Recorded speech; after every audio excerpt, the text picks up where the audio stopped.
Bonsoir à tous. On est du coup encore trop contente d'être là. C'est parti pour de bon.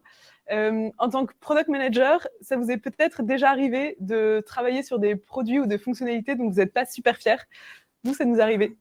Des produits, des fonctionnalités un peu absurdes ou des produits dont personne ne voit l'utilité.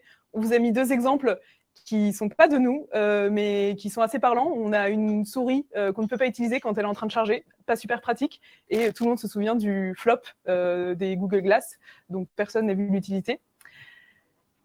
L'histoire qu'on va vous raconter ce soir, c'est une histoire qui se passe en temps de crise.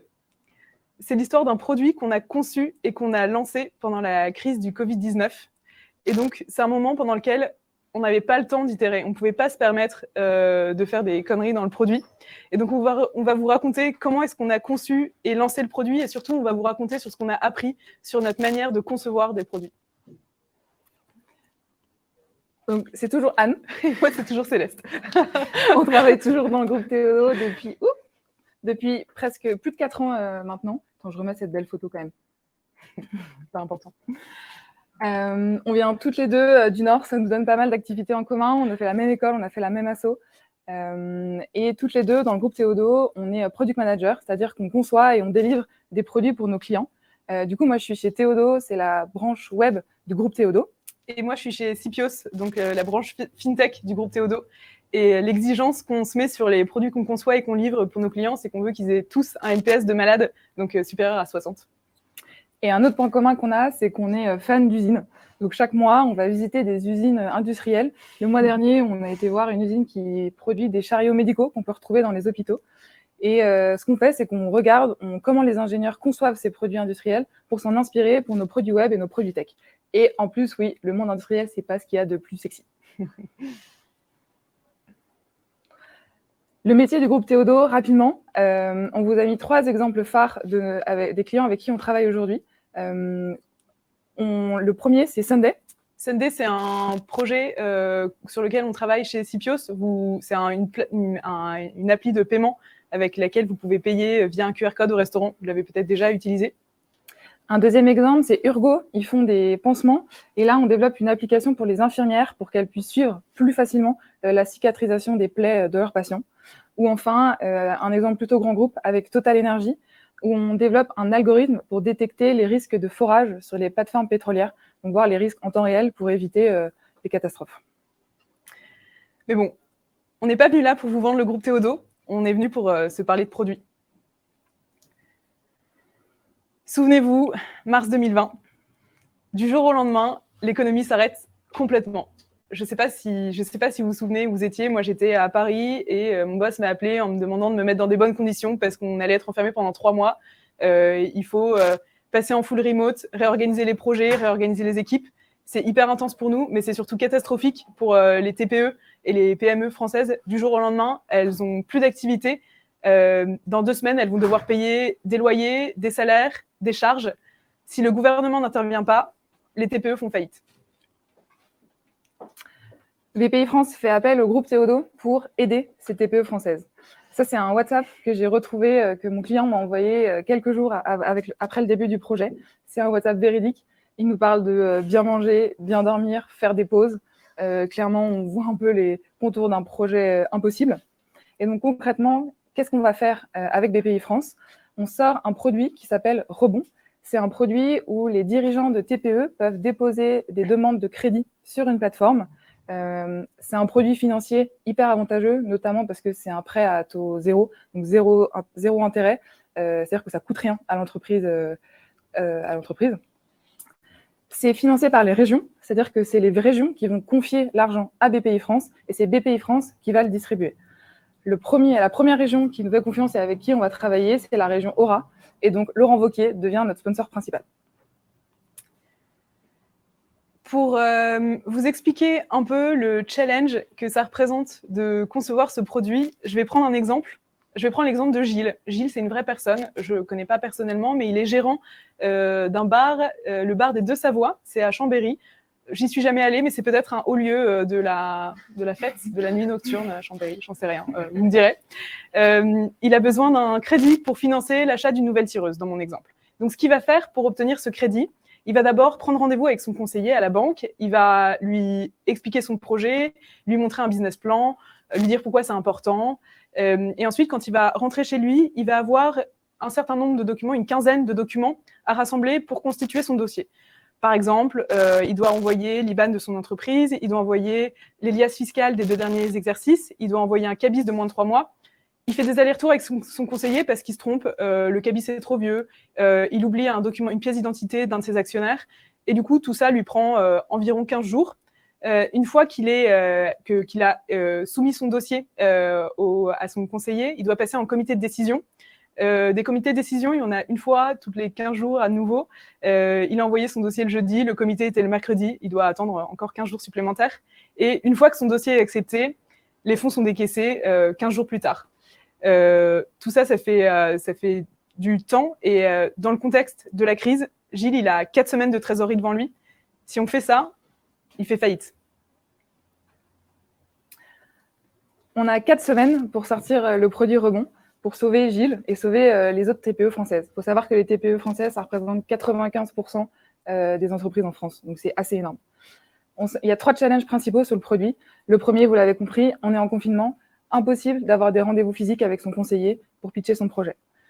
Deuxièmement, il faut que Gilles, il envoie ses 15 documents, du coup, uniquement en digital. Et pareil, il n'y a pas de conseiller qui peut l'aider sur où retrouver sa liasse fiscale et où trouver son cabis de moins de 3 mois. Et enfin, on se fixe un objectif hyper ambitieux de 7 jours maximum de décaissement. C'est-à-dire c'est entre le moment où Gilles dépose sa demande sur la plateforme et le moment où il reçoit l'argent sur son compte. C'est pas un mince challenge. Et surtout, ces 7 jours, ça va être vraiment la pierre angulaire de notre produit. On va le concevoir autour de cette contrainte et c'est ça qui va nous guider tout du long. Donc le challenge, c'est de réduire au maximum le temps qu'il faut pour constituer et pour traiter un dossier de demande de crédit de la part des dirigeants. Instinctivement, ce qu'on se dit, c'est que du coup, il faut permettre aux dirigeants de constituer son dossier très très vite. On pense tout de suite productivité. Sauf que si constituer un dossier très vite, ça ne sert à rien s'il y a des erreurs dans les données qui sont collectées via le dirigeant. Vous vous souvenez, Gilles, quand il rassemble ses documents, ses liasses fiscales, son cabis, son IBAN, il fait des erreurs. Tout ça, ça génère des allers-retours avec son conseiller et c'est du temps de traitement supplémentaire. Donc nous, la première chose qu'on a fait, c'est qu'on s'est intéressé à la qualité des données qu'on récoltait et on a visé le 0 défaut dans les récoltes de documents par les dirigeants. Un exemple de ce qu'on a fait dans le produit pour supprimer les erreurs, on a remarqué que les dirigeants ne savaient pas s'ils devaient renseigner le chiffre d'affaires TTC ou hors taxe. On l'avait mis au-dessus du champ, mais on avait toujours des erreurs. Donc, ce qu'on a fait quelque chose de très simple dans le produit, assez trivial, très peu coûteux en termes de développement. On a rajouté hors taxe, entre parenthèses, dans le champ, et ça a permis de supprimer totalement cette cause d'erreur. Donc, c'est un exemple... c'est une illustration vraiment, c'est très basique, mais ça a vraiment permis de nous aider sur cet enjeu de qualité de données. Bon, on avait fait un super gif, mais il passe pas. Bon, il faut imaginer. Dommage. Le deuxième élément sur lequel on a travaillé après le 0 défaut, c'est le temps d'attente entre chaque étape de notre produit. J'attends le chargement. On a découpé le produit en plusieurs étapes. On va encore reprendre notre exemple de Gilles. Gilles, il va déposer un formulaire sur la plateforme, il va récolter ce documents. Ensuite, ce formulaire et ces documents vont être envoyés à son expert comptable qui va valider les données financières.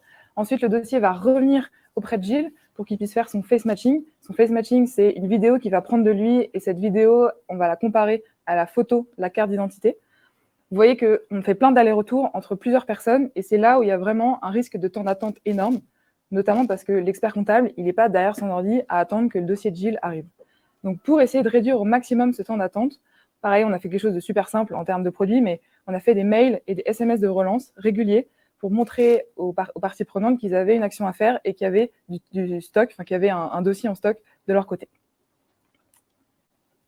Et enfin, on arrive au plus évident, à notre première intuition. Donc, on a aussi travaillé sur la productivité après avoir traité tous les défauts, tous les défauts de qualité de données et supprimer les temps d'attente. On s'est intéressé à comment est-ce qu'on fait pour permettre aux dirigeants de remplir un formulaire le plus rapidement possible.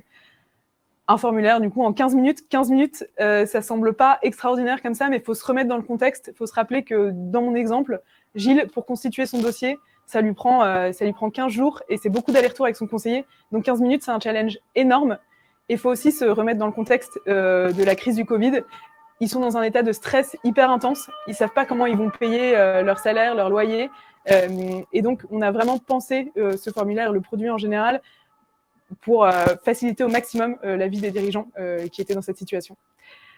Ce qu'on a fait, par exemple, ça, c'est 2 exemples de ce qu'on a fait pour leur faciliter la vie. Premier exemple, on a listé en amont du formulaire, tout simplement, toutes les pièces justificatives qu'ils allaient devoir fournir pour constituer leur dossier.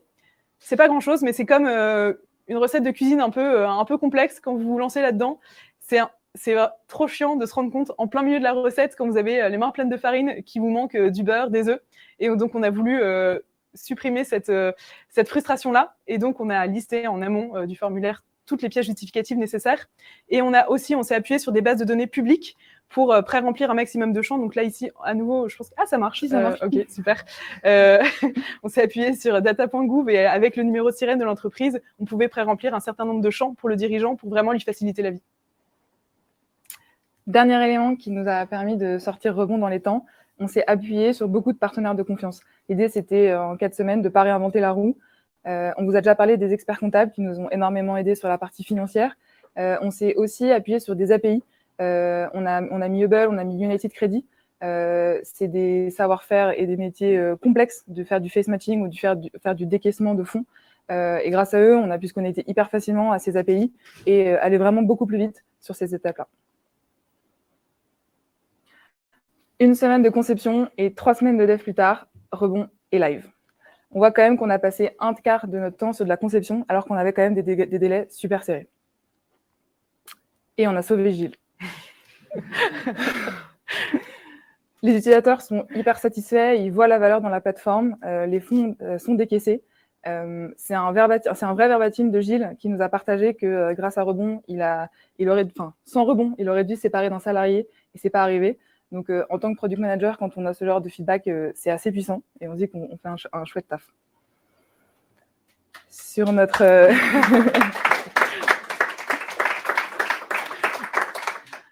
sur notre fameux temps de décaissement de 7 jours, on voit sur les premières semaines, on n'y est pas. En vrai, il y a des bugs, il faut qu'on les résolve rapidement. Mais au bout de 6 semaines, on arrive à notre temps de décaissement de 7 jours et vous voyez que ça continue de diminuer dans les semaines suivantes. On arrive même à atteindre 5 jours. Donc, clairement, c'est un succès. Et en termes de chiffres, en termes de business, en 1 an et demi, on a décaissé 8600 crédits à des dirigeants comme Gilles, ce qui représente 340 millions d'euros. C'est des volumes qui sont énormes pour BPI-France. Ils n'ont jamais autant décaissé de crédits en si peu de temps. Et côté région, qui sont quand même nos clients, Laurent Wauquiez est ravi et il y en a 14 autres qui font appel à nous, notamment la région Île-de-France avec Valérie Pécresse. Donc, on peut dire que c'est un carton plein. Et donc là, vous vous dites, on fait la fête, c'est trop cool, la conférence est terminée. Eh bien non, pas du tout. Vous imaginez bien que c'est pas si simple. Et donc là, on va vous parler un peu des coulisses du produit, de ce qui s'est passé avant d'atteindre ces chiffres absolument extraordinaires. Quelques jours après le lancement de Rebond, les demandes au support explosent et dès le 22 mai, donc quelques semaines après le lancement, on a 300 tickets ouverts au support. Donc ça veut dire qu'il y a 300 personnes qui ont soit une question, soit sont bloquées dans le processus de demande de crédit sur Rebond. Donc c'est énorme, on est complètement submergé et ça montre qu'on a des défauts dans le produit. Il y a des choses qu'on a loupées. On a mis énormément d'intensité sur cette performance des 7 jours, ce qui fait qu'on a complètement zappé d'autres préférences clés de nos utilisateurs et du coup d'autres caractéristiques du produit sur lesquelles on aurait dû mettre de l'intensité. On est hyper fiers de nos exemples. C'est comme si on avait lancé un iPhone avec une super autonomie de 5 jours qu'on peut utiliser hyper longtemps, mais qui pèse 4 kilos, donc trop chiant à avoir sur soi tout le temps. Ou alors une chaussette de ski hyper chaude qui tient chaud jusqu'à moins 30 degrés, mais qui est tellement épaisse qu'elle rentre plus dans la chaussure, donc on est compressé au bout de 10 minutes. Je ne sais pas si vous voyez cette sensation, c'est hyper désagréable. Donc autant vous dire que ce n'est pas un succès. Là, le challenge, ce qu'on doit apprendre à faire, c'est dès la phase de conception, se poser les questions pour faire les bons choix dans le produit, pour lancer un produit qui cartonne dès le premier jour. Comment est-ce qu'on fait ça? J'attends que ça charge. Et des animations inattendues sur le slide. Je crois qu'il faut peut-être faire encore un coup de plus. Vous connaissez peut-être, sûrement, ce schéma qui nous vient du Lean Startup. Le Lean Startup, c'est une méthode qu'on utilise beaucoup dans le product management.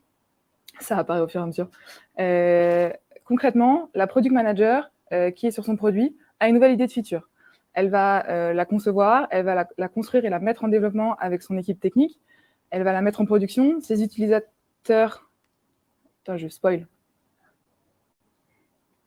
voyez plus rien, là? Ouais. Ces utilisateurs vont l'utiliser. La product manager va analyser son adoption, les analytics.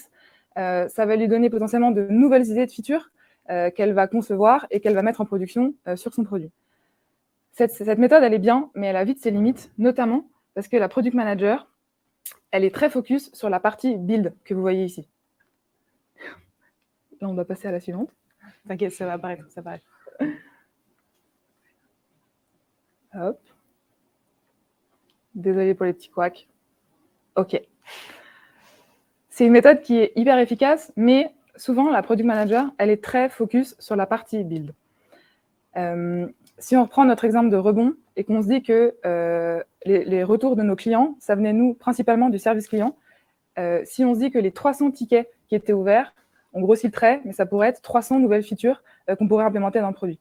Vous imaginez la tête du produit, surtout la tête du backlog, si on implémente ces 300 features d'un coup. Alors que tout l'enjeu, quand on a des retours de nos clients, c'est plutôt focus sur la partie learn, sur la partie apprentissage. Il y a un exemple qui est assez frappant qu'on a eu ce rebond. Quelques jours après la mise en production, j'ai au téléphone un menuisier qui essaye de faire un prêt sur notre plateforme. Il ne comprend pas le bouton login. C'est bête. On crée vite un ticket, on va traduire ce bouton-là en français. Mais ce qui est hyper important, c'est qu'à ce moment-là, on s'est dit, OK, mais comment ça se fait que je n'ai pas anticipé ça? Comment ça se fait que je ne me suis pas dit, ça va être des petits artisans qui n'ont pas l'habitude des produits web, qui n'ont pas l'habitude d'avoir des produits en anglais, et concrètement, sur mon produit, à quels autres endroits ça a pu impacter cette mauvaise conception. Et donc, tout l'enjeu, c'est que nos retours clients, ça nourrit un backlog, mais ça nourrit surtout le système de conception qu'on a en dessous et le système d'apprentissage qu'on essaye d'avoir autour. Donc, on va se parler d'apprentissage. Ce qu'on a appris grâce au produit rebond, c'est qu'il nous fallait une manière de nous assurer qu'on avait bien identifié tout ce qui était important pour nos utilisateurs dans le produit. Et donc, on a introduit la notion de performance critique. Une performance critique, qu'est-ce que c'est? C'est un critère sur lequel un utilisateur va prendre la décision d'acheter un produit plutôt qu'un autre. Je vous donne un exemple concret. Ce soir, vous allez rentrer chez vous un peu crevé. Vous allez vouloir vous faire livrer, je ne sais pas, des sushis, une pizza. Qu'est-ce qui va vous faire choisir entre Deliveroo ou Uber Eats? Est-ce que c'est le délai de livraison? Est-ce que c'est la largeur du catalogue de restaurants disponibles sur les applis? Ces critères-là, ce sont des performances produits. Et donc, ce qui est intéressant, c'est qu'on ne se parle pas de fonctionnalité, on ne se parle pas de pouvoir ajouter un article dans son panier, on ne se parle pas de pouvoir payer, on se parle de performance que le produit doit atteindre. Donc, par exemple, un délai de livraison en moins de 15 minutes. C'est des critères sur lesquels les utilisateurs prennent des décisions sur les produits qu'ils choisissent. Et donc, ce concept-là, on s'en est servi sur la deuxième version de Rebond. Mais avant ça, je vais vous montrer à nouveau, on va revenir sur l'exemple de nos chaussettes. Ce qui est intéressant, c'est que le concept de performance critique, on ne l'a pas inventé. Les boîtes qui font de l'ingénierie produit s'en servent. Là, c'est un exemple. Si vous allez sur le site de Decathlon, vous allez voir cette vue-là. Donc, il parle de product benefits. C'est l'équivalent de nos performances critiques. Ce qui est intéressant, c'est que du coup, donc on a un critère sur la chaleur et un autre critère que vous voyez sur la précision, donc la finesse de la chaussette. Intuitivement, on se dit que si on a envie que la chaussette soit plus chaude, ça va avoir un impact sur l'épaisseur de la chaussette. Et donc là, ce que les ingénieurs de Decathlon font, c'est qu'ils font des arbitrages pour savoir où placer le curseur entre la chaleur, donc pour être bon à la fois sur la chaleur et sur l'épaisseur de la chaussette. Et maintenant, on va vous expliquer comment est-ce qu'on l'a fait sur Rebond. Donc, 1 an et demi plus tard, l'économie a changé de tête. On commence tout juste à sortir la tête de l'eau, et les dirigeants de TPE aussi. BPI France et les régions réfléchissent à un nouveau produit financier pour continuer à les aider, mais sous un format différent, notamment avec un taux d'intérêt ou des contrôles complémentaires sur le dossier. Et donc, pour nous, c'est une super occasion de réfléchir notre système de conception et voir si nos performances critiques, elles sont toujours les bonnes dans ce nouveau contexte. À droite, on vous a mis un exemple de comment nous, on travaille nos performances critiques concrètement sur notre produit. On les met toutes les unes à côté des autres et ça nous permet de voir lesquelles elles sont déjà et comment elles sont dépendantes les unes envers les autres. Sur rebond V2, on va l'appeler comme ça, comme le contexte économique avait changé, on a fait l'arbitrage de pousser un peu moins loin cette performance de temps de décaissement, notamment parce que les gens avaient besoin de l'argent moins vite qu'1 an et demi plus tôt. Et donc, on a fait l'arbitrage de dire plutôt 10 jours de décaissement. D'un autre côté, on a fait l'arbitrage d'aller plus loin sur la performance de visibilité. Notamment, c'était beaucoup de retours qu'on avait via le service client de la première version, où les dirigeants nous disaient moi, avec ce prêt, je mets mes tripes sur la table, j'endette ma société, j'ai besoin de savoir à la minute où en est le dossier et quelles sont les actions à faire. Donc, on a mis beaucoup d'intensité là-dessus.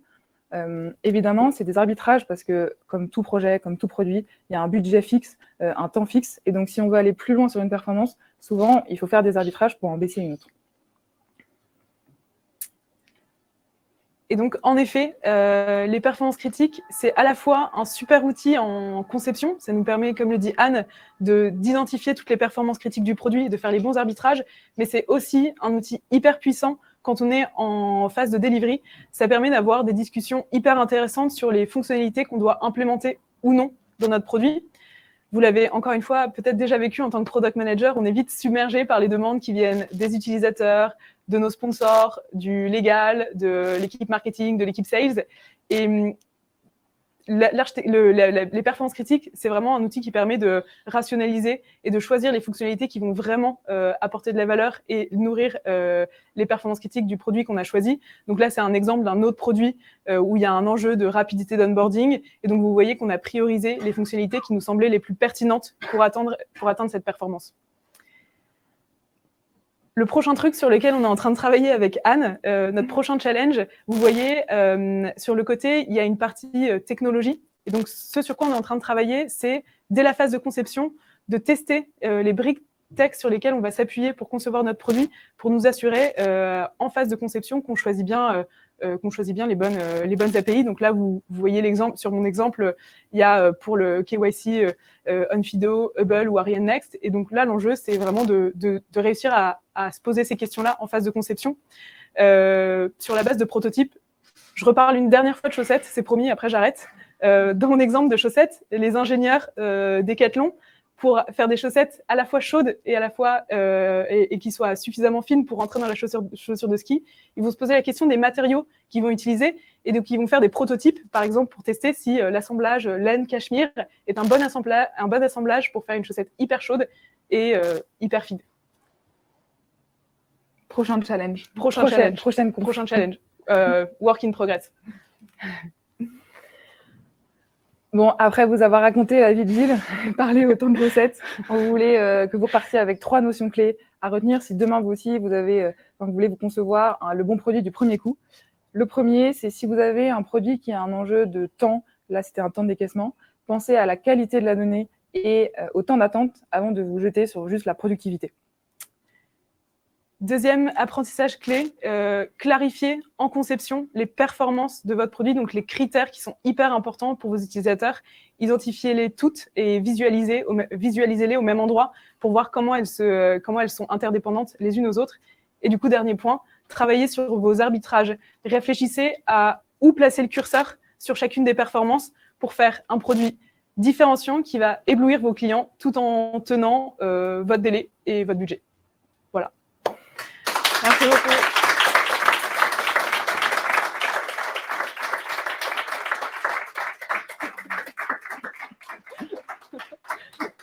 Merci beaucoup, Anne et Céleste. Merci au public aussi pour vos encouragements. Alors, ce que je vous propose, ça va ? Ouais, ça va. Un peu soif, ouais. Allez, un petit verre d'eau avant de passer aux questions. Donc, je vous rappelle que vous pouvez continuer à poser des questions dans l'onglet questions sur votre droite sur Lifetime. Vous pouvez également voter sur les questions auxquelles vous voulez absolument avoir une réponse de la part d'Anne et Céleste. Tu veux bien, Antoine Non, je vais rester sur le côté. Merci. Et on va commencer avec une première question de Caroline qui nous demande combien de personnes ont été mobilisées sur Rebond, et je pense notamment sur la première version de Rebond. Alors, il y avait moi, Product Manager, j'avais un autre Product Manager, Charles, et on avait 7 devs. On a clairement sorti l'artillerie lourde de Théodo, on a été prendre le CTO, l'ancien CTO de Théodo, on a pris les gens les plus seniors. Clairement, sans eux, on n'aurait pas réussi. Donc, ouais, on était 7 devs. Une belle équipe, hein. Ouais. Allez, deuxième question. Comment vous avez géré votre discovery en si peu de temps et surtout éviter le bad buzz qu'on peut connaître sur certains nouveaux produits en ligne actuellement? On a eu la chance d'avoir une équipe de CPOs qui avait travaillé sur le prêt garanti par l'État, qui avait fait déjà beaucoup de travail sur... Du discovery, c'est-à-dire qu'on prenait 1 heure ou 2 max pour se poser la question de qui sont nos utilisateurs, donc quel état de stress ils sont, c'est quoi leurs enjeux. Donc on s'est beaucoup appuyé sur l'équipe PGE et pendant les phases de maquette, on a quand même pris le temps d'aller les tester. Donc on a pris des dirigeants d'entreprise, des potes de potes, on leur a fait tester les maquettes. Donc on a quand même pris le temps de faire ça. Ok. Donc prend quand même le temps. Sur cette semaine-là de conception, on a pris le temps de le faire. Okay. Nouvelle question de Clotilde qui nous demande quelle est la différence entre la notion de performance critique que vous nous avez fait découvrir, en tout cas moi fait découvrir, et tout ce qu'on peut voir autour des OKR ou des SLA. C'est une excellente question. La grande différence entre une performance critique et un OKR, c'est que la performance critique, c'est une caractéristique qui est intrinsèque au produit. C'est pas un résultat qu'on va piloter. Je prends un exemple concret. Un OKR, ça peut être un niveau de chiffre d'affaires ou un NPS qu'on va mesurer après le lancement du produit. Une performance critique, c'est quelque chose qu'on va pouvoir mesurer intrinsèquement au produit. Donc, c'est par exemple une rapidité d'onboarding ou rapidité de paiement. Et ce qui est important avec la performance critique, c'est que ça doit nous permettre, dès la phase de conception, de savoir si on est en train de faire de la qualité ou pas. Donc, au moment où on est en train de concevoir le produit, on sait si notre produit permet de payer en 10 secondes ou si on est complètement KO, on est à 3 minutes et on n'a pas à attendre de lancer le produit pour savoir si les utilisateurs l'adorent ou si on atteint le bon niveau de chiffre d'affaires. Les performances critiques, c'est des hypothèses qu'on fait sur la qualité attendue de notre produit. Donc, rien à voir avec les OKR, avec les SLA qu'on peut connaître d'habitude. Les deux peuvent être complémentaires, mais on ne les pilote pas au même moment. J'espère que pour toi, Clotilde, c'est OK sur la réponse. N'hésitez pas si vous avez d'autres questions, d'autres remarques à les mettre soit dans l'onglet questions ou dans le chat. On va continuer avec une autre question de Axel qui nous dit est-ce que depuis le début, vous pensiez à faire du versionique sur votre produit? Est-ce que vous aviez déjà en tête le fait qu'il y allait y avoir plusieurs versions sur le produit? Non, quand on l'a sorti en 4 semaines, on n'y a pas pensé. On faisait des mises en production régulières, mais on n'avait pas du tout pensé à une version 2. Pour le coup, c'est vraiment le marché et BPI France qui nous a demandé de le faire. Et donc, on a sauté sur l'occasion pour le retravailler. Mais non, ce n'était pas prévu. Et ce qui est intéressant avec, à nouveau, les performances critiques, c'est que ça permet de visualiser les futures versions du produit. On les identifie en amont, en phase de conception, on définit des niveaux qu'on veut atteindre et on peut se dire, pour la première version de notre produit, on accepte de faire un délai de décaissement en 10 jours. En revanche, la prochaine version, on va la pousser à 7 jours et donc ça permet aussi de se projeter sur des versions futures de notre produit. Et ça a aussi créé des super discussions avec les stakeholders de votre projet. C'est-à-dire, dans ton temps et dans ton budget, on peut aller que à ce niveau-là, mais pour la prochaine, dans 6 mois, on ira taper celle d'après. J'imagine que ça aide à faire passer des messages aussi sur on peut pas tout faire. Ouais, exactement. Ça aide beaucoup. Ouais. Et ça crée des discussions vraiment intéressantes. C'est un peu une petite communication ici du coup en interne pour donner de la visibilité. Ouais, c'est un support, un support de communication puissant pour de priorisation, de vision produit. C'est vraiment hyper efficace. On a une question. Merci beaucoup pour cette réponse. On enchaîne avec une question d'Arnaud. Alors, attention, grande question. Comment s'est déroulé le lancement de la nouvelle plateforme? Est-ce que vous avez tout poussé en prod d'un coup? Est-ce qu'il y a eu 10%, 15%, comme ce qu'on peut faire sur le mobile notamment? Est-ce que vous avez ouvert petit à petit? Et si c'est le cas que vous avez tout mis en prod d'un seul coup, déjà Arnaud vous dit bravo. Et Arnaud vous dit, suppose qu'il y avait quand même un risque assez conséquent avant de se lancer à l'échelle. Donc comment vous avez réussi à mesurer ce risque? Alors première question, est-ce que vous avez tout sorti d'un coup? Alors non, on n'a pas tout sorti d'un coup, on a fait région par région. Donc quand on arrivait à la fin d'une enveloppe dédiée sur une région, on choisissait de la terminer et de la lancer sur la nouvelle plateforme. Donc on l'a fait de manière progressive. Et comment on a anticipé ça? Comment on a fait? On a essayé de réfléchir à où est-ce que ça pouvait péter et comment les gens allaient comprendre. Enfin, si quelqu'un avait connu l'ancienne version et connu la nouvelle, quels allaient être les écarts et comment on allait combler ces écarts. Donc c'est pareil, c'est du coup de la conception en amont sur réfléchir à la différence entre les deux. Et en vrai, ça s'est bien passé. Enfin, il n'y a pas eu de gros sujets. Okay. Bon, bah, tant mieux. Tant mieux parce que nos dirigeants français l'attendaient. J'ai une question également de Mathilde, effectivement. Alors, on revient sur les performances critiques. Ça intéresse, hein. C'est vraiment un sujet très intéressant. Mathilde nous demande comment on fait pour choisir et identifier ces performances critiques. Comment on sait que c'est les bonnes? Ça vient de ce qu'on apprend sur les terrains. On commence par une phase de discovery, donc on va interviewer nos utilisateurs, on va aller sur le terrain, voir concrètement, voir quelle est leur situation actuelle, et on va identifier des préférences utilisateurs, donc des critères sur lesquels ils basent leur décision d'acheter un produit plutôt qu'un autre. Ensuite, pour savoir comment est-ce qu'on choisit les bonnes, ça, c'est des hypothèses qu'on fait. Il faut un certain volume de retours utilisateurs pour identifier les bonnes préférences. Et donc ensuite, on fait une hypothèse sur ce à quoi les utilisateurs vont être sensibles. Et avec l'exemple tout à l'heure de Uber Eats vs Deliveroo, c'est en allant poser la question à des gens qui choisissent l'un ou l'autre qu'on comprend quels sont vraiment les critères d'achat de l'un ou l'autre. Donc, si on fait un nouveau produit pour un nouveau besoin, c'est d'aller comprendre quels sont les outils qu'ils utilisent actuellement, pourquoi ils ont utilisé ces produits-là, et ça nous donne un peu les critères qu'ils choisissent. Une autre manière de faire aussi pour tester nos hypothèses, c'est évidemment de regarder ce qui se passe sur le marché, d'aller regarder ce que font les meilleurs. Ça donne une bonne indication de ce à quoi les utilisateurs sont sensibles. Donc, de l'immersion, des interviews et du bench. Ouais. Ouais. Un bon trio. Ouais, trio gagnant. Très très bon trio. Alors, on a une question maintenant de Garance qui nous dit à quel point les équipes... Alors, je rappelle que vous n'êtes pas tout à fait dans la même branche de Théodo, Sipios, il y a plusieurs branches. Du coup, à quel point les équipes ont collaboré ensemble sur le sujet? Est-ce que c'était de l'onboarding jusqu'à la livraison ou est-ce que c'est arrivé petit à petit? La collaboration entre Théodo et Sipios?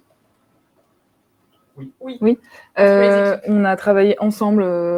Pas de différence. Ouais, complètement, pas de différence. C'est la force du groupe, c'est qu'on a les mêmes méthodes de travail, donc on a très très facilement réussi à bosser ensemble, sans problème. Super, on va reprendre une question. Alors, Axel était très motivé sur la question, merci Axel. Est-ce qu'il y a eu des freins du côté des dirigeants? Côté BPI, est-ce qu'il y a eu quelques petites réticences? Sachant qu'on était quand même dans l'urgence, hein, le confinement a été lancé, je rappelle le contexte. Ouais. Côté des sponsors ou côté BPI France, du coup? Côté BPI, côté des dirigeants. Ouais, clairement. Les plus gros freins qu'on a eus, c'est le juridique et les risques. Donc le juridique, parce que du jour au lendemain, on digitalisait tout. Donc une signature électronique ou un face matching en ligne, c'était complètement nouveau pour eux. Et sur la partie risque, pareil, c'était difficile pour eux de se dire quels sont le minimum d'infos et de documents à récolter pour être sûr qu'on ne va pas financer du blanchiment d'argent ou du terrorisme. Donc, c'est les deux métiers qui ont été le plus frileux, avec qui il a fallu faire le plus de pédagogie pendant les 4 semaines. c'est un milieu bancaire, donc vous vous doutez que tout n'est pas simple. Très bien. On va prendre encore 2 questions. La dernière, c'est de Sandra. De Sandra. Sandra qui nous dit... J'ai perdu Sandra. Sandra qui nous dit, si vous aviez introduit la notion de performance critique sur la V1, qu'auriez-vous fait différemment?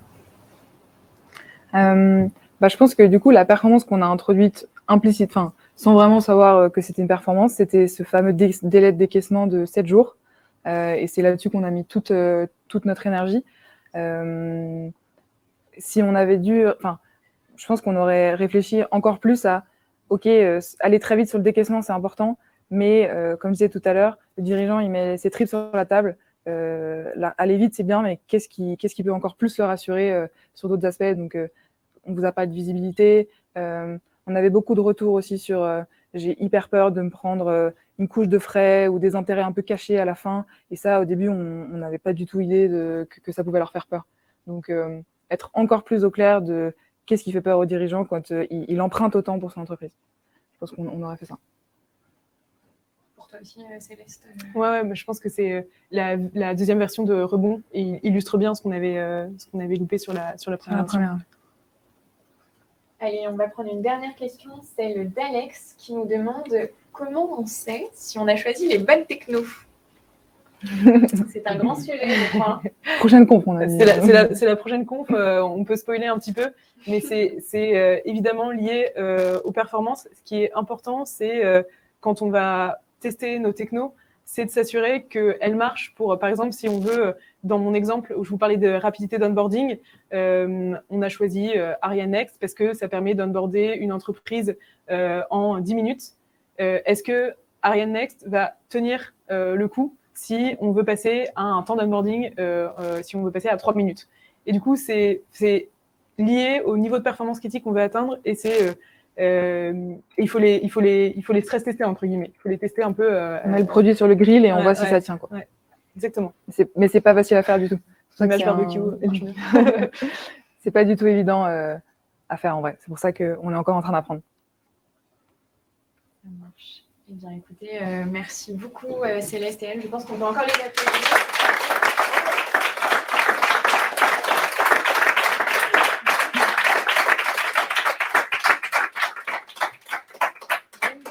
N'hésitez pas à applaudir Céleste et Anne. Vous retrouverez la vidéo de ce meet-up très prochainement sur la page YouTube, dont je vous remets le lien juste ici.